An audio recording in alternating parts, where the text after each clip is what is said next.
exclusive wamune Wonder Boy UG right about now ndino mwana wetabu yeke yebulira amanyage. Yes, hi everyone. Amanyage mbantana bakoza Patricia the Ghetto Queen from Ghetto Kids. Achiwaka na yajogenda maso nokuberanga kubuza ko tusoko babuze ko just dakika 2.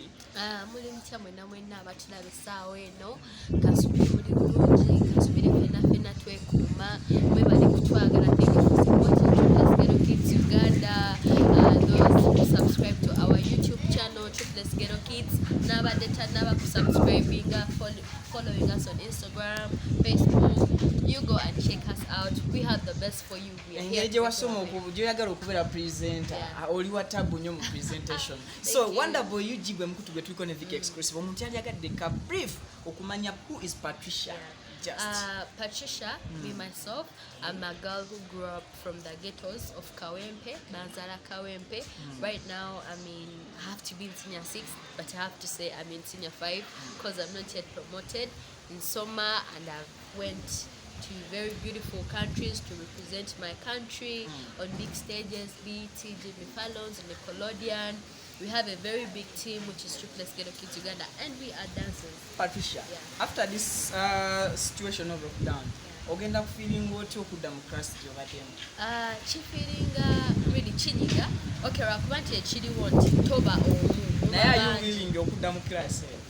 Kuba kati embere because this thing came out ngafena tekichetegekede, and we need to finish school until malo okusoma no matter embera elietya obeetya chechiriwo, so we need to be. Who is the content creator or Ebimukula nemuteka ku YouTube dance or your name creating? We have our own choreographer Bamita Chamuka. Yeah, you go and subscribe also to his YouTube and YouTube and Instagram. Chamuka is a very good person. Yeah. Before we leave, ani akudesign yako Instagram kwanze kwensingo following. My Instagram, I run my Instagram page, then my Facebook account, my management does that for me, and I'm really very grateful. Yeah, so I try my best. Okay, before we sign out, nja kusaba ngambire kubatulaba bona ba viewers but subscribing the Wonder Boy UG wamune Vicky exclusive. All right.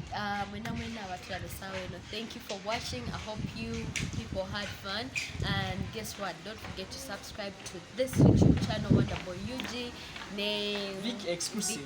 Plus yo.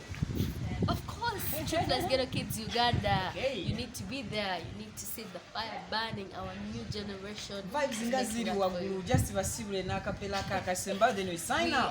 We love you so much, guys. Thank you for watching. Stay safe. Mwekume. To my girls out there, musigalenga muli safe, because I don't want to be disappointed in you. Chimanyi mu lockdown esawe na bawala batulowoleza bingi. Some of us gonna get pregnant. Bichi.